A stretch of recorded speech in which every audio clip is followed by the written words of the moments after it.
오늘은 38세 남성 청취자분께서 보내주신 사연인데요. 그럼 사연 시작하겠습니다. 안녕하세요. 저는 뒤늦게 인생의 교훈을 얻은 38세 남자입니다. 제가 살아보며 느낀 점이 하나 있습니다. 사람은 가난할 때보다 잘 살 때 본 모습이 드러난다는 것이지요. 저는 제 앞에서 욕심으로 눈이 멀어 안면을 몰수하고 그릇된 선택을 한 이들의 결말을 똑똑히 지켜봤습니다. 이제는 남보다 못한 사이가 되었지만 한때는 제 가족이었던 그들의 이야기를 이 자리를 빌려 한번 말씀드려 보겠습니다. 어린 시절 저희 집은 그다지 넉넉하지 않았습니다. 제가 10살 때 아버지가 교통사고로 돌아가셨습니다. 어머니는 홀로 저를 키우셔야 했지요. 당시 어머니는 강남의 작은 세탁소 하나를 운영하고 계셨습니다. 좁은 가게 안에서 새벽부터 밤늦게까지 다리미질을 하시던 어머니의 모습이 지금도 선합니다. 민준아, 엄마는 괜찮으니까 너는 공부만 열심히 해라. 어머니는 항상 그렇게 말씀하셨습니다. 당신은 식사를 거르면서도 제게는 늘 따뜻한 밥을 차려주셨지요. 저는 그런 어머니를 보며 자랐습니다. 어머니의 등이 점점 굽어가는 것을 보면서도 저는 그저 열심히 공부하는 것으로만 보답할 수 있었습니다. 대학을 졸업한 뒤 저는 중견기업 회계팀에 입사했습니다. 연봉은 3,300만 원 정도였습니다. 적은 금액이었지만 어머니께 매달 생활비를 드릴 수 있어서 기뻤습니다. 그리고 몇 년 뒤 저는 어머니의 사업 확장을 위해 대출 보증을 서두렸습니다. 민준아, 미안하다. 어머니, 제가 뭘 했다고요? 이 정도는 당연한 겁니다. 어머니는 그 돈으로 두 번째, 세 번째 세탁소를 차리셨습니다. 프랜차이즈 형태로 확장하신 거였지요. 어머니의 성실함과 꼼꼼함 덕분에 사업은 잘 풀렸습니다. 저희는 더 이상 가난하지 않게 되었습니다. 33이 되던 해 저는 회사 선배의 소개로 한 여자를 만났습니다. 그녀의 이름은 서연이었습니다. 그녀는 작은 온라인 쇼핑몰을 운영하고 있었습니다. 수입은 많지 않았지만 일에 대한 열정만큼은 대단했지요. 저는 언젠가 제 브랜드를 만들고 싶어요. 첫 만남에서 그녀는 그렇게 말했습니다. 눈빛이 반짝였습니다. 저는 그런 그녀의 당당함이 좋았습니다. 무엇보다 함께 있을 때 편안했습니다. 연애 1년 만에 우리는 결혼을 약속했습니다. 서연의 집안 형편은 어려웠습니다. 그녀의 아버지는 은퇴한 공무원이셨고 연금으로 빠듯하게 생활하고 계셨지요. 장인어른과 장모님은 경기도 외곽의 작은 빌라에 사셨습니다. 보증금 500에 월세 40만 원짜리 집이었습니다. 벽지는 곳곳이 찢어져 있었고 화장실 천장에는 시커먼 곰팡이가 피어 있었습니다. 민준 씨, 집이 좀 초라하지요? 부끄럽네요. 장모님은 그렇게 말씀하시며 손을 꼭 쥐셨습니다. 미안해하시는 표정이었습니다. 아닙니다. 편안한 집입니다. 저는 그렇게 대답했지만 마음 한편이 무거웠습니다. 이분들이 이런 환경에서 사신다는 게 안타까웠습니다. 결혼을 앞두고 어머니께서 저를 부르셨습니다. 민준아, 엄마가 강남에 작은 오피스텔이 하나 있는데 너희 신혼집으로 쓰렴. 전세 2억 5천짜리인데 월세 안 받을 테니까 편하게 살아라. 어머니, 아니에요. 서연이랑 둘이서 작은 전세부터 시작하겠습니다. 아니다. 엄마 마음 편하게 해다오. 내 아들이 좋은 집에서 출발하는 게 뭐가 잘못이냐? 어머니의 눈가가 붉어졌습니다. 저는 더 이상 거절할 수 없었습니다. 서연이도 눈물을 흘렸습니다. 어머님, 정말 감사합니다. 어떻게 보답해야 할지 모르겠어요. 우리 민준이만 잘 챙겨주면 그게 보답이란다. 결혼식을 올리던 날 서연의 부모님은 저희 어머니 손을 꼭 잡으셨습니다. 사돈, 정말 감사합니다. 장모님의 목소리가 떨렸습니다. 결혼 후 저는 처가댁을 방문했는데 천장에 곰팡이가 전보다 더 번진 것 같았습니다. 장모님이 기침을 하시는 소리가 자꾸 들렸습니다. 그날 밤 저는 서연에게 말했습니다. 서연아, 장인어른과 장모님을 좀 더 나은 곳으로 모셔드리면 어떨까? 하지만 우리 형편에 힘들어요. 내가 결혼 전에 모아둔 돈이 있는데 그걸로 보증금을 내드리면 될 것 같아. 저는 보증금 5천만 원에 월세 60만 원짜리 깨끗한 투룸을 알아봤습니다. 4층이라 햇볕도 잘 들었습니다. 제 명의로 계약하고 월세 중 20만 원은 제가 부담하기로 했습니다. 이사 가시던 날 장모님이 제 손을 붙잡고 우셨습니다. 민준아, 평생 잊지 않을게 정말 고맙다. 어머님, 말씀 그렇게 하시면 제가 오히려 부끄럽습니다. 그날 처가 식구들은 모두 환한 얼굴이었습니다. 저 역시 뿌듯했습니다. 어머니께서 저를 키우시며 보여주셨던 것처럼 저도 제가 할 수 있는 만큼 다른 이들을 돕고 싶었습니다. 그렇게 저희 부부는 행복한 신혼생활을 시작했습니다. 주말이면 서연은 어머니의 세탁소로 가서 일을 도왔습니다. 어머니는 며느리가 기특하다며 자주 칭찬하셨지요. 저희는 처가 댁도 자주 찾아뵀습니다. 장인어른과 장모님은 저를 친아들처럼 대해주셨습니다. 민준아, 오늘은 네가 좋아하는 음식 해놨다. 많이 먹어. 장모님, 이렇게까지 신경 쓰지 않으셔도 되는데요. 뭘 우리 사위인데 당연하지. 그때까지만 해도 저는 이 행복이 계속될 거라고 믿었습니다. 하지만 인생은 제 예상과는 다른 방향으로 흘러가기 시작했습니다. 그 변화의 시작은 서연의 한마디였습니다. 결혼 2년차 서연의 눈빛이 달라졌습니다. 여보, 나 정말 진지하게 생각해 본 건데 뷰티 브랜드를 만들어 보고 싶어. 그날 저녁 서연은 노트북을 펼쳐 보여주었습니다. 화면에는 그녀가 만든 SNS 계정이 있었습니다. 화장품 리뷰, 게시물들이 빼곡했습니다. 팔로워가 1만 명을 넘어 있었지요. 이걸 6개월 동안 꾸준히 했어. 사람들 반응이 정말 좋아. 댓글 보면 다들 내가 추천한 제품 사고 싶다고 하거든.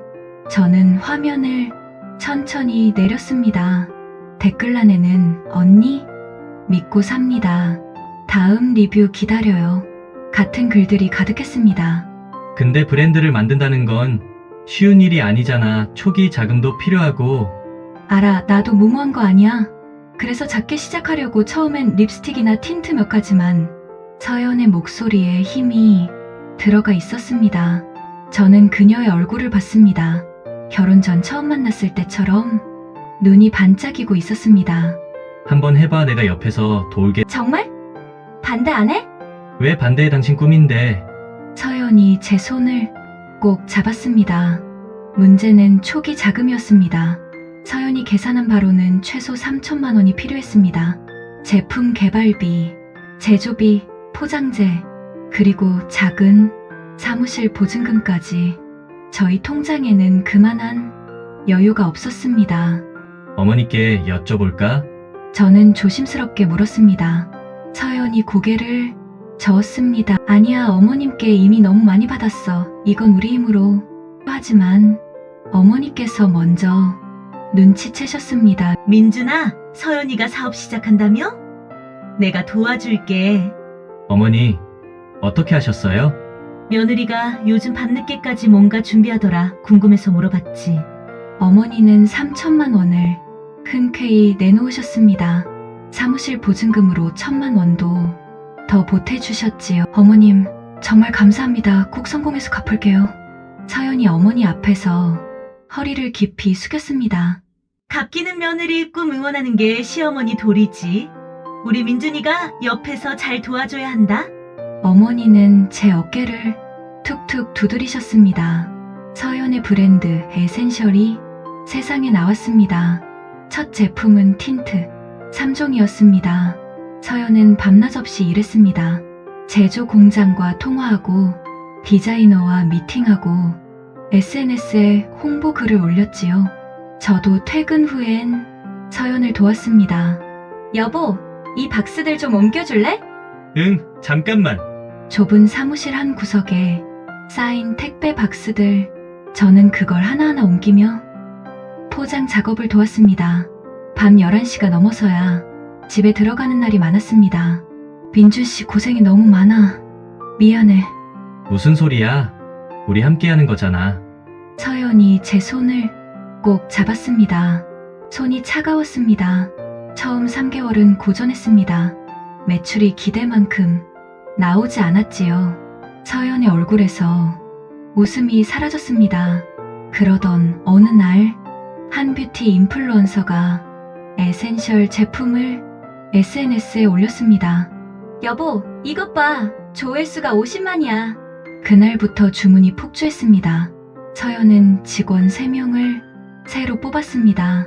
6개월 만에 월 매출 5천만 원을 넘어섰지요. 민준 씨, 우리 해냈어. 서연이 사무실에서 저를 껴안았습니다. 저도 기뻤습니다. 그해 가을, 브랜드는 더 큰 도약을 했습니다.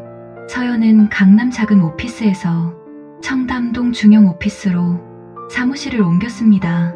직원도 7명으로 늘었습니다. 이제는 틴트뿐 아니라 파운데이션, 아이섀도우까지 제품 라인이 확장됐지요. 당신 덕분이야. 정말 고마워. 무슨 소리야? 당신이 잘한 거지. 저는 그렇게 말했지만 속으로는 뿌듯했습니다. 어머니도 기뻐하셨습니다. 처가 댁도 마찬가지였지요. 우리 사위가 우리 딸 성공시켰네. 장모님이 제 손을 잡으며 말씀하셨습니다. 아닙니다, 서연이가 원래 능력이 있었던 겁니다. 아니야, 당신이 옆에서 믿어주고 도와줬잖아. 그게 얼마나 큰 힘인데. 그해 제 생일날 처가 식구들이 깜짝 파티를 열어주셨습니다. 장모님은 제가 좋아하는 위스키를 선물하셨습니다. 민준아, 네가 우리 딸 잘 챙겨줘서 고맙다. 당연한 겁니다. 서연의 여동생도 웃으며 말했습니다. 형부 같은 남편감 어디 없나요? 소개 좀 해주세요. 그날 저는 행복했습니다. 양가 모두 화목했으니까요. 그러나 변화는 서서히 시작되고 있었습니다. 어느 날 저녁, 서연이 늦게 들어왔습니다. 손에는 명품 가방이 들려 있었습니다. 이거 샀어? 응, 오늘 백화점 갔다가 얼마짜리야? 300만 원. 저는 조금 놀랐습니다. 서연은 원래 검소한 편이었거든요. 좀 비싼 거 아니야? 이제 나도 CEO잖아. 이 정도는 괜찮아. 서연의 말투가 약간 달라져 있었습니다. 저는 그냥 넘어갔습니다. 돈을 번 사람이 쓰는 건 당연하다고 생각했으니까요. 며칠 뒤 서연의 사무실에 갈 일이 있었습니다. 직원들이 열심히 일하고 있었습니다. 서연은 자리에 앉아 누군가와 통화 중이었습니다. 네, 다음 주까지 샘플 보내주세요. 아, 그리고 그 원료요 좀 더 싼 걸로 알아봐 주실 수 있어요? 저는 문 밖에서 기다렸습니다. 통화가 길어졌습니다. 검증은 나중에 해도 되지 않나요? 일단 빨리 출시해야 해서요. 네, 그럼 그렇게 진행해주세요. 문이 열렸습니다. 서연이 저를 보고 살짝 놀란 표정을 지었습니다. 여보, 언제 왔어? 방금 통화 중이던데 끝났어? 응, 그냥 업체랑 얘기하는 거였어. 서연은 가방을 챙기며 일어섰습니다. 표정이 조금 어색해 보였습니다. 집으로 돌아오는 차 안에서 저는 물었습니다. 아까 통화 내용인데 검증을 나중에 한다는 게 무슨 뜻이야? 아, 그거? 별거 아니야. 원료 테스트 얘기인데 시간이 좀 걸려서. 근데 그런 건 미리 해야 하는 거 아니야? 당신이 사업을 뭘 알아? 시장은 타이밍이 중요해. 늦으면 기회를 놓친다고.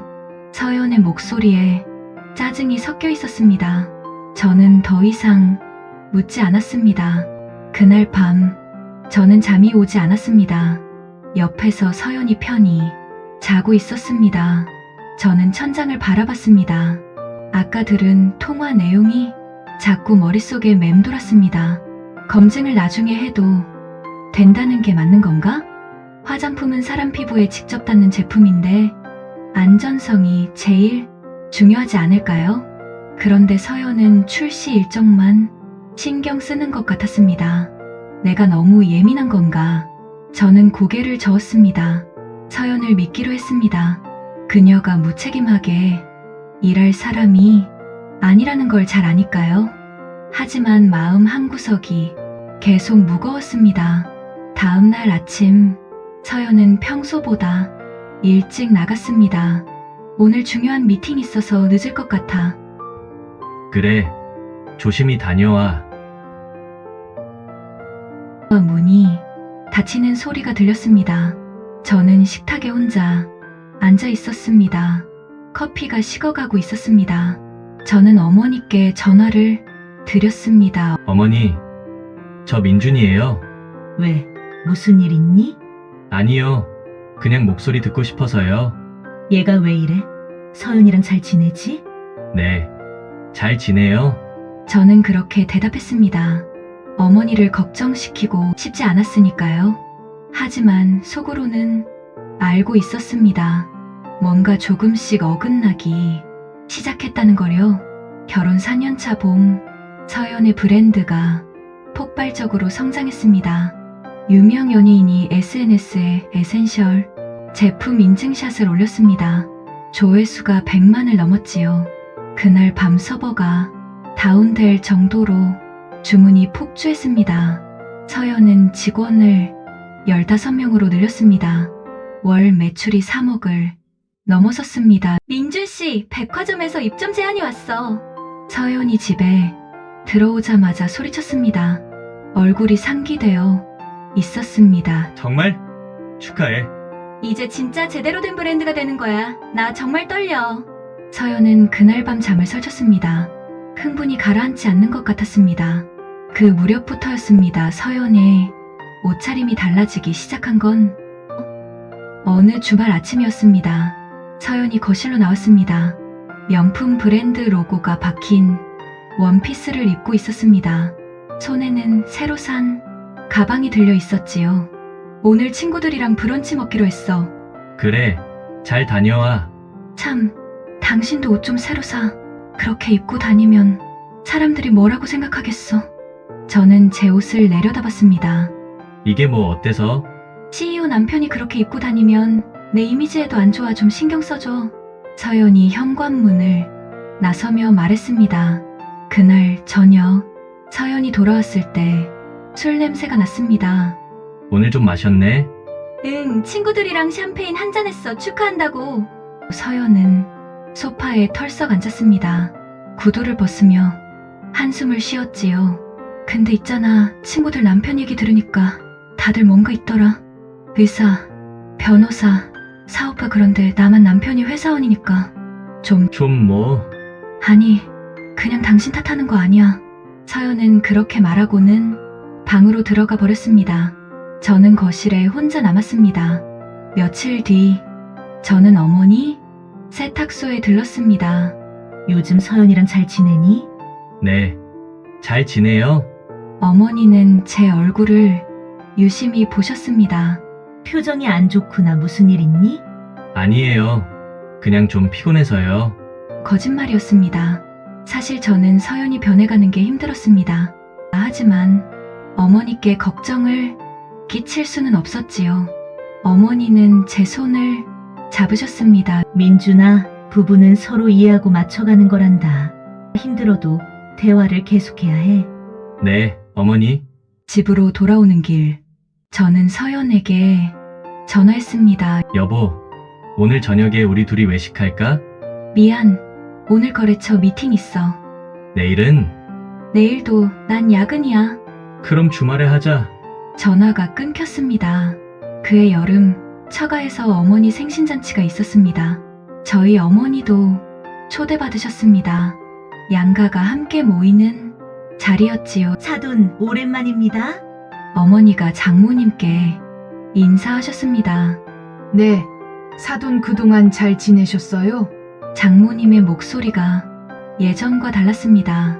형식적으로 느껴졌지요. 요즘 우리 딸 사업이 정말 잘 되고 있어요. 백화점에도 들어가고. 잘 됐네요. 서연이가 워낙 열심히 하니까요. 어머니가 웃으며 대답하셨습니다. 다 민준이가 옆에서 잘 도와줘서 그렇죠. 우리 사위 참 고마워요. 장모님이 덧붙였습니다. 하지만 그 말에는 진심이 느껴지지 않았습니다. 서연이 와인 잔을 들어올렸습니다. 어머님, 제 사업 초기에 투자해주신 거 있잖아요. 그거 이제 다 갚을게요. 아니야. 갚을 필요 없다고 했잖니. 우리 어머니가 손을 저으셨습니다. 아니에요, 갚아야죠. 저도 이제 성공한 사업가인데 계속 신세만 질 순 없잖아요. 서연이 웃었습니다. 하지만 그 웃음이 차갑게 느껴졌습니다. 집으로 돌아오는 차 안, 어머니가 작은 목소리로 말씀하셨습니다. 민준아, 서연이가 좀 달라진 것 같구나. 저는 대답하지 못했습니다. 인정하고 싶지 않았으니까요. 서연은 이제 저와 함께 있는 시간이 거의 없었습니다. 새벽에 나가서 밤늦게 들어왔지요. 주말에도 일했습니다. 당신 요즘 너무 무리하는 거 아니야? 이게 다 우리 미래를 위한 거야. 조금만 참아줘. 서연은 그렇게 말했지만 표정에는 피곤함만 가득했습니다. 어느 날 밤, 서연이 늦게 들어왔습니다. 거실 불을 끄지 않고 기다리던 저를 보고 놀란 표정을 지었습니다. 왜 안 자고 있어? 우리 얘기 좀 해야 할 것 같아서. 저는 소파를 가리켰습니다. 서연이 무거운 몸을 이끌고 앉았습니다. 당신 요즘 너무 변한 것 같아. 뭐가? 나한테 하는 말투도 그렇고 태도도 그래. 예전의 당신이 아니야? 서연이 한숨을 쉬었습니다. 민준 씨, 나도 힘들어. 회사 운영하는 게 얼마나 스트레스인 줄 알아? 알아. 그래서 내가 계속 도와주려고 했잖아. 도와주는 건 고맙지. 근데 당신은 내 입장을 몰라? 내가 지금 얼마나 많은 책임을 지고 있는지. 그럼 나한테 말을 해. 우리 부부잖아. 말해봤자 당신이 뭘 알아? 당신은 그냥 회사 다니면 되는 사람이고. 그 말에 저는 할 말을 잃었습니다. 그냥 회사 다니는 사람? 아니, 그게 아니라 미안, 내가 너무 피곤해서 말을 잘못했어. 서연이 얼굴을 손으로 감쌌습니다. 저는 더 이상 말하지 않았습니다. 무슨 말을 해도 소용없을 것 같았으니까요. 그로부터 일주일 뒤였습니다. 서연의 사무실로 서류를 전해주러 갔습니다. 복도에서 서연의 목소리가 들렸습니다. 누군가와 통화 중이었지요. 그 원료 성분표 그냥 적당히 작성해서 보내줘. 어차피 소비자들은 잘 모르니까. 저는 문 앞에서 멈춰 섰습니다. 식약처 신고? 그거 시간 오래 걸리잖아. 일단 출시하고 나중에 보완하면 돼. 가슴이 철렁 내려앉았습니다. 문이 열렸습니다. 서연과 눈이 마주쳤습니다. 여보, 언제 왔어? 방금 서류 전해주러. 저는 서류를 건넸습니다. 손이 떨렸습니다. 고마워. 그럼 나 바빠서. 잠깐만, 아까 통화 내용 들었어. 서연의 얼굴이 굳었습니다. 무슨 소리야? 성분표를 적당히 작성한다는 게 무슨 뜻이야? 식약처 신고도 안 하고 출시한다고? 당신이 뭘 들었는지 모르겠지만 그건 오해야. 오해? 나 분명히 들었어, 서연아. 이건 불법이야. 서연이 주위를 둘러봤습니다. 직원들이 저희를 쳐다보고 있었습니다. 여기서 얘기하기 뭐하니까 밖에 나가서 얘기하자. 우리는 근처 카페로 갔습니다. 제대로 설명해봐. 도대체 무슨 일이야? 아무 일도 아니야. 그냥 출시 일정이 촉박해서 절차를 좀 간소화하는 것뿐이야. 간소화가 아니라 생략이잖아. 성분 검증도 안 하고 제품을 팔면 어떡해? 민준 씨, 사업이 원래 그래. 당신은 회사만 다녀봐서 몰라. 또 그 소리야? 나보고 아무것도 모른다고? 제 목소리가 커졌습니다. 서연이 손으로 입을 가리며 저를 제지했습니다. 목소리 좀 낮춰. 사람들이 쳐다봐. 사람들 시선이 중요해? 지금 당신이 하는 일이 사람들한테 피해를 줄 수도 있다고. 과장하지 마. 나도 다 생각이 있어서 하는 거야. 무슨 생각? 돈 빨리 벌겠다는 생각? 서연이 자리에서 일어났습니다. 더 이상 대화 안 할래. 당신은 내 일에 간섭하지 마.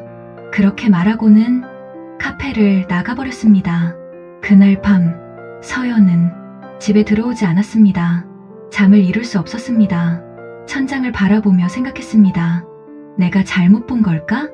서연이 정말 그런 사람이었나? 하지만 제가 들은 건 분명했습니다. 서연은 제품 안전성보다 출시 일정을 우선하고 있었습니다. 이걸 어떻게 해야 하지? 아무리 생각해도 답이 나오지 않았습니다. 다음 날 아침, 저는 어머니께 전화를 드렸습니다. 왜? 무슨 일이니? 어머니 서연이가 잘못된 길로 가는 것 같아요. 제 목소리가 떨렸습니다. 어머니는 한동안 침묵하시다가 말씀하셨습니다. 민준아, 네가 옳다고 생각하는 걸 해야 한다. 설령 그게 힘든 선택이어도. 전화를 끊은 뒤 저는 결심했습니다.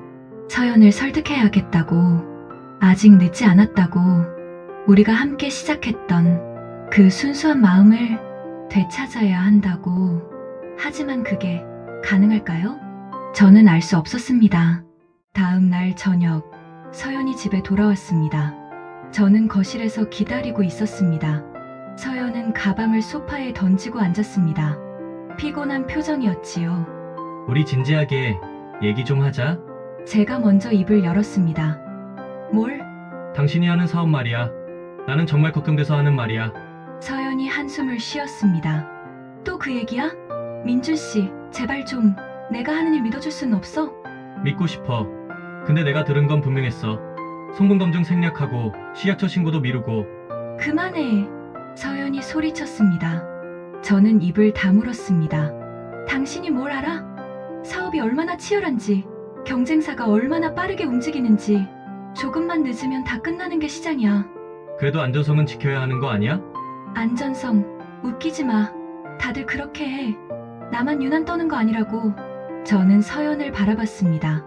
이 사람이 제가 알던 그 사람인지 헷갈렸습니다. 서연아, 이건 아니야. 사람들 피부에 문제 생기면 어떡하려고? 생기면 그때 가서 처리하면 돼. 회수하든지 보상하든지. 그게 말이 돼. 저는 목소리를 낮췄습니다. 화를 내봤자 소용없을 것 같았으니까요. 서연이 일어섰습니다. 더 이상 이 얘기하기 싫어. 당신은 당신 일이나 신경 써. 내 일에는 간섭하지 마. 그날 밤 우리는 등을 돌리고 잤습니다. 그 뒤로 일주일간 서연과 저는 거의 대화를 하지 않았습니다. 아침에 스쳐 지나가며 인사하는 게 전부였지요. 저는 회사에서, 서연은 사무실에서 각자의 시간을 보냈습니다. 어느 날 오후 장모님께 전화가 왔습니다. 민준아, 너 요즘 서연이랑 사이 안 좋다며? 어머님, 그게 서연이한테 들었어. 네가 자꾸 일에 간섭한다고. 민준아, 이제 서연이도 성공한 사업가야. 좀 인정해주고 존중해줘야 하는 거 아니냐? 저는 말문이 막혔습니다. 어머님, 제가 간섭하는 게 아니라 뭐가 아니야? 남편이 아내 성공을 질투하면 안 되지. 서연이는 지금 중요한 시기야. 네가 좀 이해해줘. 질투요? 제가 왜 질투를? 그럼 뭐야? 서연이 말 들어보니까 내가 사사건건 트집 잡고 그런다던데. 저는 더 이상 말하지 않았습니다.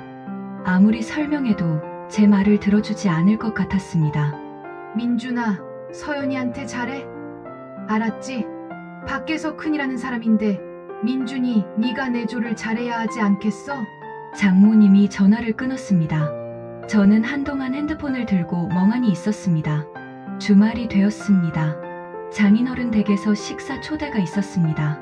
저는 가고 싶지 않았지만 서연이 꼭 가야 한다고 했습니다. 우리 아버지 환갑이야. 안 갈 수는 없잖아. 처가에 도착했습니다. 처제만 반갑게 맞아주었습니다. 형부, 오랜만이에요. 그래, 잘 지냈어? 장인어른과 장모님은 제게 시큰둥했습니다. 예전처럼 따뜻하지 않았지요. 식사 중에 장모님이 말씀하셨습니다. 민준아, 너 요즘 서연이 힘들게 한다며? 아니, 제가 우리 딸이 얼마나 바쁜데 집에 와서 편히 쉬어야 하는데 내가 자꾸 스트레스 주면 어떡해? 저는 수저를 내려놓았습니다. 어머님, 오해가 있으신 것 같습니다. 오해? 서연이한테 직접 들었는데 무슨 오해야? 장인어른도 거들었습니다. 민준아, 요즘 세상은 능력 있는 사람이 대접받는 세상이야. 서연이가 잘 되는 거 기뻐해줘야지. 왜 그렇게 부정적으로 보나? 저는 부정적으로 본 게 아니라 그만해요. 아빠, 형부도 이유가 있겠죠? 처제가 끼어들었습니다. 하지만 이미 분위기는 차가워진 뒤였습니다. 집으로 돌아오는 차 안에서 서연이 말했습니다. 당신 때문에 우리 부모님 앞에서 창피했어. 내가 뭘 잘못했어? 장인 장모님이 나한테 일방적으로. 일방적? 당신이 나한테 그렇게 했잖아. 내 일하는 거 계속 비난하고. 비난이 아니라 걱정이었어. 저는 소리를 질렀습니다. 서연은 더 이상 대꾸하지 않았습니다. 그로부터 한 달 뒤였습니다. 어느 날 저녁, 장모님이 집으로 찾아오셨습니다. 서연도 함께였지요. 민준아, 우리 할 얘기가 있어서 왔다. 저는 두 사람을 거실로 안내했습니다. 장모님이 소파에 앉으며 말씀하셨습니다. 단도직입적으로 말할게. 너 서연이랑 이혼해줬으면 좋겠어. 네, 저는 제 귀를 의심했습니다. 이혼이요? 그래. 솔직히 말하면 이제 너희 둘은 안 맞아. 서연이는 성공했는데 너는 그냥 평범한 회사원이잖아. 어머님, 그게 무슨... 듣기 싫겠지만 현실이야. 서연이 주변 사람들 보면 다들 능력 있는 사람들이거든. 근데 남편이 너 같으면 서연이 이미지에도 안 좋아. 서연은 옆에서 아무 말도 하지 않았습니다. 그저 바닥만 바라보고 있었지요. 서연아, 너도 이렇게 생각해? 제가 서연을 보며 물었습니다. 나 우리 이제 맞지 않는 것 같아. 서연이 작은 목소리로 말했습니다. 당신, 나쁜 사람은 아니야. 근데 우리 방향이 너무 달라졌어. 나는 앞으로 나아가고 싶은데 당신은 자꾸 나를 붙잡는 것 같아. 내가 언제 붙잡았어? 나는 당신 걱정해서. 그게 바로 문제야. 걱정이라는 이름으로 나를 통제하려고 하잖아. 저는 할 말을 잃었습니다. 장모님이 다시 말씀하셨습니다. 위자료는 넉넉히 줄게. 깔끔하게 정리하자. 그게 서로한테 좋아. 저는 싫습니다. 뭐, 이혼 안 할 겁니다. 우리 결혼할 때 어땠는지 생각해보세요. 어머님도 서윤이도 그때는 저한테 얼마나 고마워하셨어요? 장모님의 얼굴이 굳었습니다. 그건 그때고 지금은 지금이지. 세상이 변했어. 상이 변한 게 아니라 사람이 변한 거죠. 돈 때문에. 제 목소리가 떨렸습니다. 민준 씨, 말 조심해. 조심할 필요 없잖아. 제가 어머님 댁에 보증금 5천 드렸을 때 저보고 은인이라고 하셨잖아요. 그런데 이제 와서 이게 뭡니까? 장모님이 일어섰습니다. 좋아. 그깟 5천 돌려줄게. 그러니까 깔끔하게 정리하라고. 돈 문제가 아니에요. 사람 문제예요. 저는 서연을 바라봤습니다. 서연아, 정말 이게 내가 원하는 거야? 서연이 고개를 들었습니다. 눈이 차가웠습니다. 응, 이혼하고 싶어. 그날 밤, 저는 혼자 남았습니다. 장모님과 서연은 집을 나갔습니다. 저는 거실에 앉아 있었습니다. 눈물이 나오지 않았습니다. 그저 허탈했습니다. 다음 날, 저는 어머니를 찾아갔습니다. 어머니, 서연이가 이혼하자고 해요. 어머니는 한동안 아무 말씀도 하지 않으셨습니다. 민준아, 넌 최선을 다했어? 네, 제가 할 수 있는 건 다 했어요. 그럼 됐다. 때로는 놓아주는 것도 사랑이란다. 어머니가 제 손을 잡으셨습니다. 내가 잘못한 게 아니야. 사람은 변할 수 있어. 그게 슬프지만 어쩔 수 없는 일이지. 저는 어머니 품에 얼굴을 묻었습니다. 그제야 눈물이 났습니다. 일주일 뒤, 저는 이혼 동의서에 서명했습니다. 더 이상 버틸 힘이 없었습니다. 서연과 처가 식구들의 태도를 보니 이 관계는 이미 끝난 것 같았으니까요. 재산분할 협상에서 저는 변호사를 선임했습니다. 초기 투자금과 제가 도왔던 시간들을 근거로 최대한 유리하게 받아냈습니다. 서연은 아무 말 없이 서류에 서명했습니다. 집을 나오는 날, 서연이 현관에서 말했습니다. 미안해. 저는 대답하지 않았습니다.